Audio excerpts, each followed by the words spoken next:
Minasan, setelah kita mengetahui bahwa Song Il-hwan masih mengingat garis waktu masa lalu ketika menjadi seorang hunter dan meminjam kekuatan rulers untuk membunuh para monarch, ia lalu ditugaskan untuk melindungi Shadow Monarch yang tak lain adalah putranya sendiri. Song Il-hwan pun meminta kepada utusan ruler untuk menghapus ingatan masa lalunya dan ingin menjadi ayah yang baik bagi Jinwoo karena ia tidak ingin melihat Jinwoo sebagai sosok Shadow Monarch. Kemudian, sebagai senior di universitas, Jinwoo datang untuk menyambut Jinho di restoran yang selalu mereka kunjungi di masa lalu. Mereka berdua pun langsung menjadi akrab. Dilanjutkan pula ke rumah sakit di mana Go Gun-hee terbaring lemah tak berdaya karena penyakitnya. Jinwoo lalu datang memberikan obat yang akan menyembuhkan penyakit sebagai hadiah karena mereka pernah berjuang bersama melawan monster untuk menyelamatkan dunia di masa lalu. Nah, bagaimanakah kisah selanjutnya, Minasan? Sebelum saya lanjut, jangan lupa like, komen, dan subscribe ya. Oh iya, siapa tahu ada yang ingin berdonasi? Silakan klik link Saweria yang ada di deskripsi ya. Diceritakan, beberapa tahun kemudian setelah lulus dari universitas, Jinwoo memilih untuk menjadi seorang polisi. Sejak hari di mana ia memulai karirnya, ada rumor yang mengatakan kalau seorang kriminal telah mendaftar ke Departemen Kepolisian di tahun itu. Seorang investigator pemula, Lee Sae-hwan, mendengar berita jika di Departemen Unit Kriminal di kantor polisi ada seorang investigator bernama Phantom karena dia selalu menangkap kriminal di kasus yang ia punya. Dan bahkan kasus-kasus aneh di masa lalu, tingkat penangkapan subjeknya mencapai 200%. Sebagai gantinya, banyak rumor yang mengatakan kalau semua kriminal yang kejam itu menjadi domba penurut di hadapan Phantom. Rumor itu sudah menyebar di kalangan senior di fasilitas tersebut. Bahkan, ada rumor yang mengatakan jika Jinwoo menolak promosi karena ia ingin memfokuskan dirinya pada pekerjaan lapangan. Padahal, tidak ada orang yang benar-benar menolak promosi jabatan. Seorang petugas menanyakan, apakah Lee Sae-hwan pemula baru yang akan bergabung dengan mereka mulai sekarang? Dengan tegas, Lee Sae-hwan membenarkan hal itu. Sambil tersenyum, petugas itu menyebut jika dia tidak perlu setegang itu karena mereka akan menjadi rekan. Petugas itu lalu memberikan secangkir kopi panas kepada Lee Sae-hwan sambil meminum kopi. Lee Sae-hwan mengatakan jika sebelumnya ia sudah berbicara dengan kapten yang menginformasikan bahwa mulai sekarang ia akan bekerja dengan investigator Sung. Petugas itu menyebut jika itu adalah Phantom. Mengetahui hal itu membuat Lee Sae-hwan tampak kaget hingga menumpahkan kopinya. Petugas itu menjelaskan bahwa mereka memberikannya julukan itu karena investigator Sung datang dan muncul seperti hantu. Tapi entah kenapa, stasiun polisi lain juga mengenalnya dengan nama itu sekarang. Dan tentunya Lee Sae-hwan pasti sudah mengetahui tentang dirinya. Sebenarnya, kopi yang telah petugas itu berikan aslinya untuk investigator Sung. Tidak lama kemudian, Jinwoo pun datang. Lee Sae-hwan tampak gugup melihat sosok Phantom di Departemen Kepolisian tempatnya bekerja saat ini. Jinwoo dengan penampilan rambut yang lebih panjang menyapa petugas serta bertanya, apakah Lee Sae-hwan anak baru? Petugas senior pun memperkenalkan Lee Sae-hwan pada Jinwoo. Saat itulah Jinwoo segera pamit sambil merangkul Lee Sae-hwan karena ia ingin melatihnya. Lee Sae-hwan mengira jika Jinwoo marah karena dia telah meminum kopinya.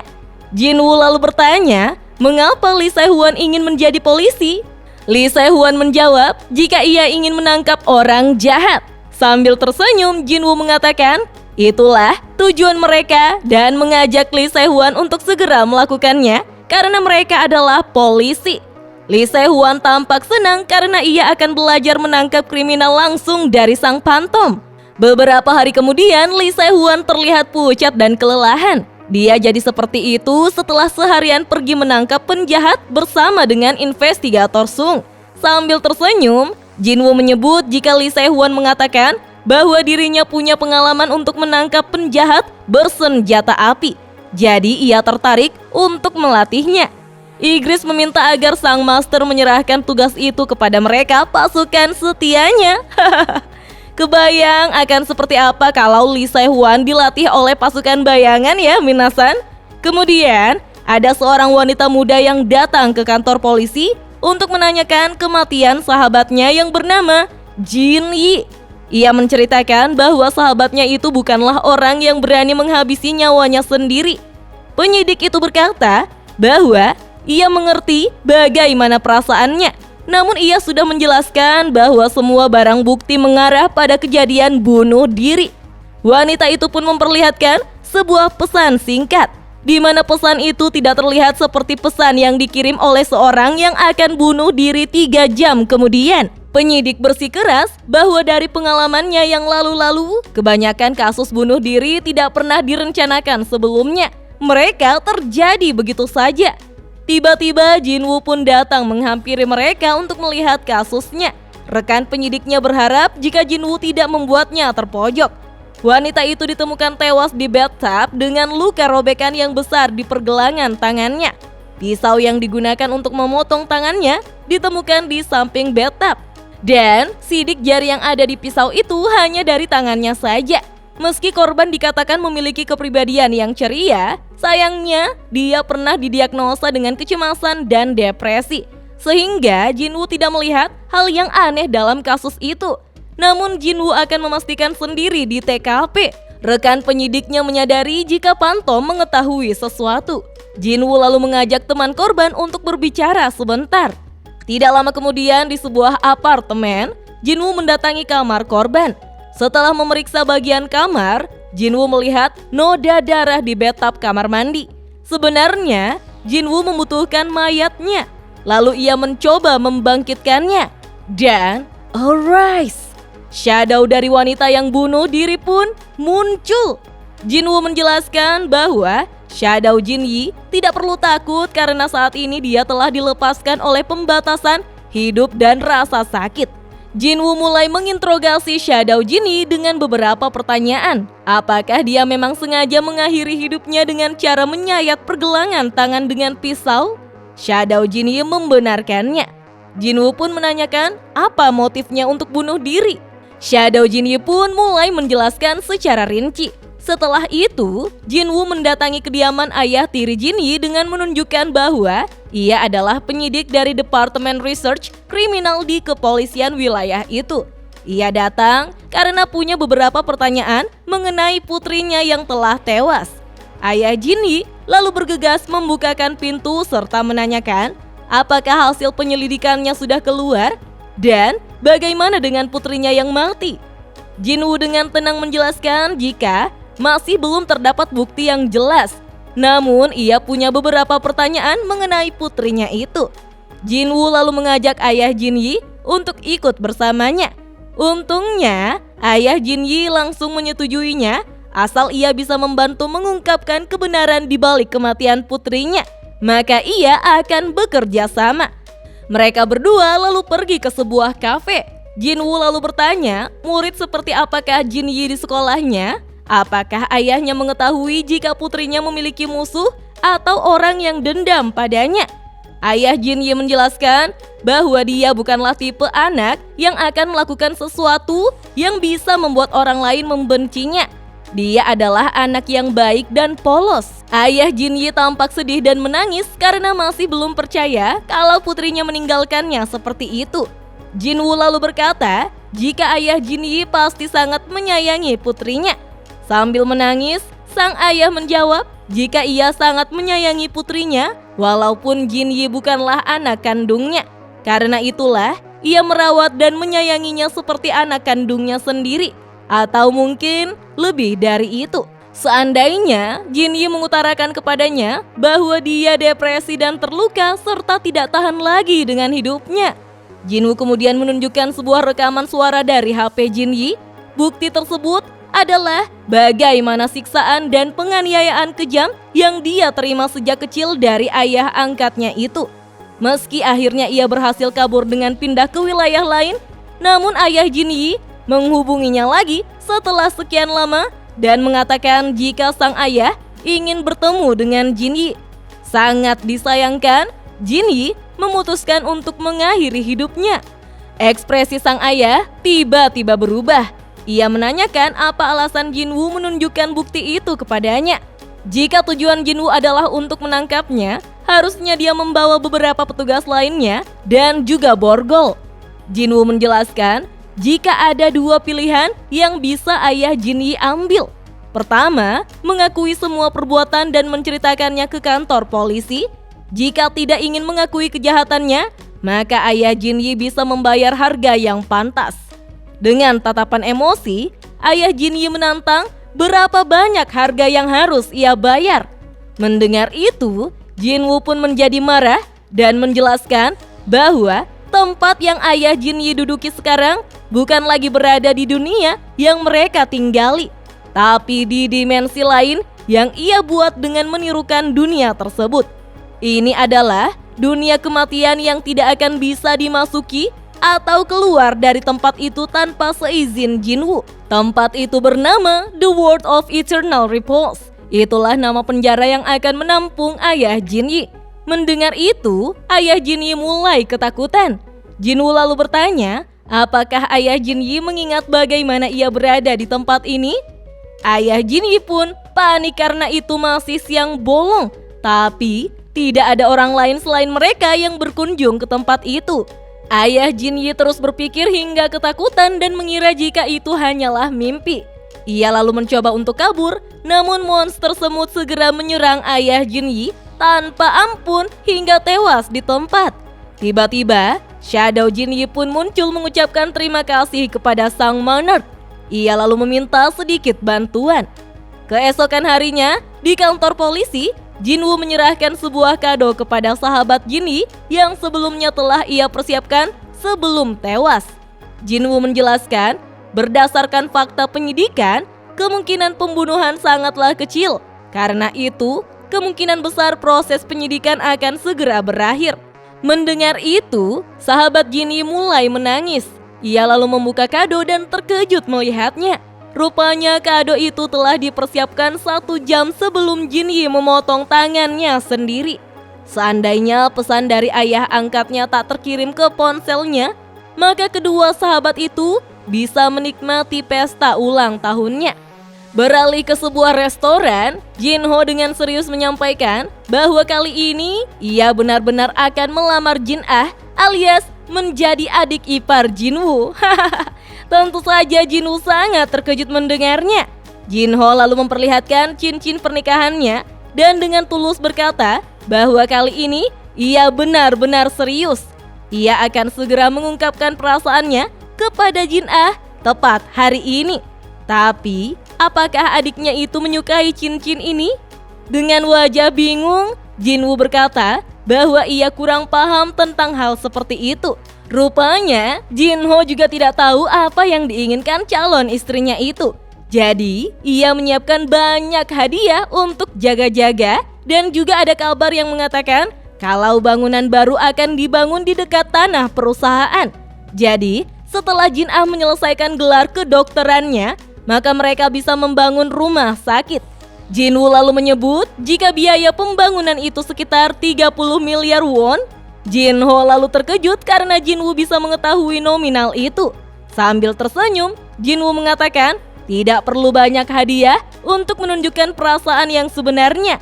Apalagi Jinho adalah pria yang baik, maka lakukan saja semampunya. Mendengar perkataan Jinwoo membuat Jinho menangis dan ingin memeluk Jinwoo sekali saja. Secara spontan, Jinho pun melompat memeluk Hyungnim hingga menjatuhkan makanan mereka.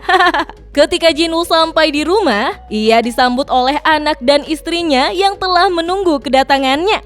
Cha He-in menanyakan mengapa Jinwoo masih pergi minum padahal dia tidak pernah mabuk.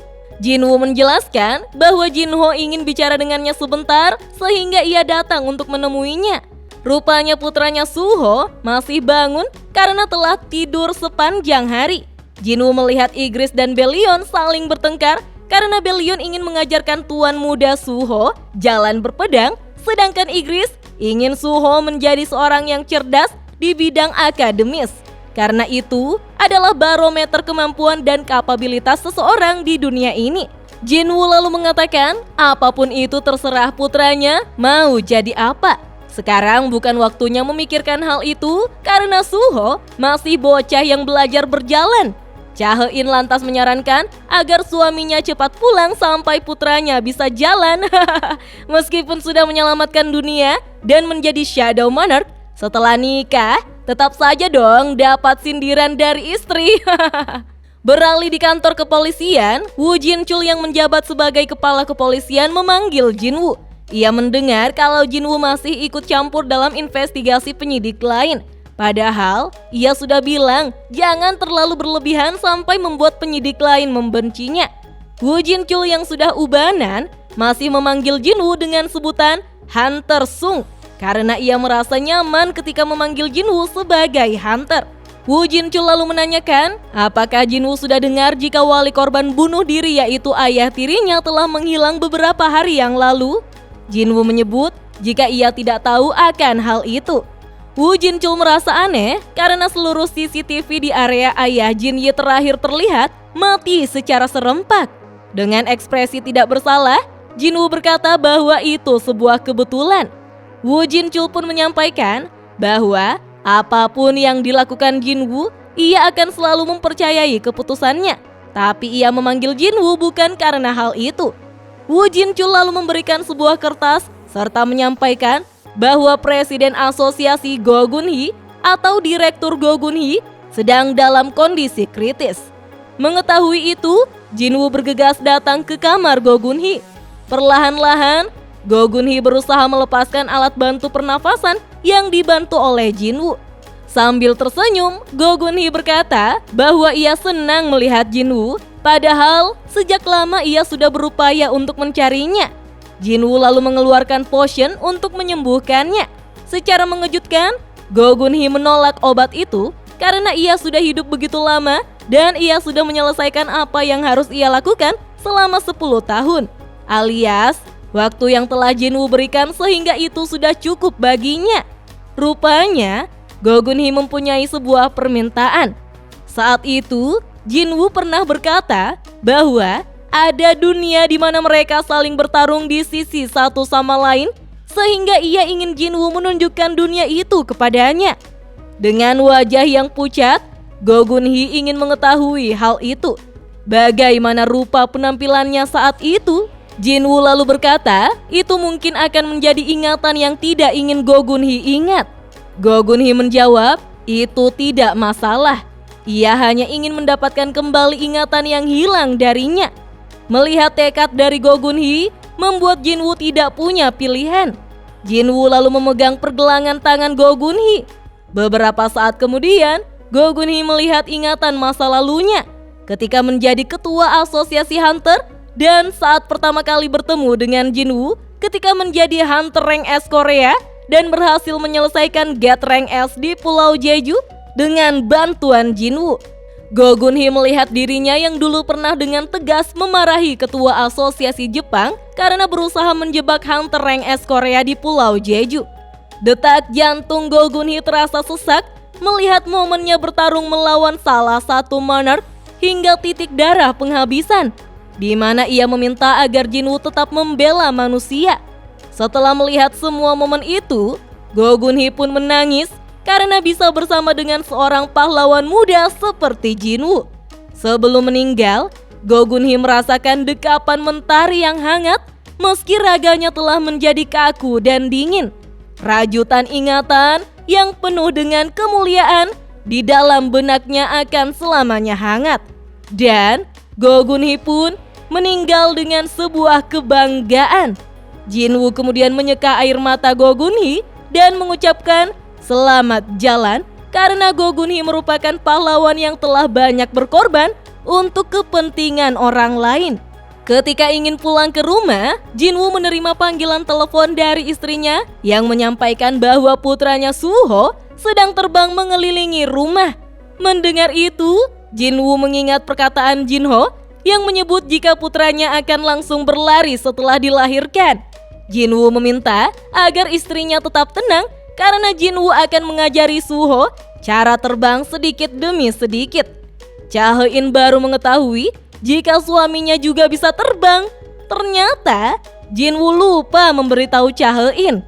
Musim gugur akan berlalu dan musim dingin akan datang menyambut, lalu disambut oleh musim semi yang hangat. Semua yang memiliki awal akan berakhir dan awal yang baru akan segera datang setelahnya. Jinwoo pun berjalan menuju ke rumahnya untuk menenangkan istrinya. Dan sepertinya musim dingin untuk keluarga mereka masih belum datang.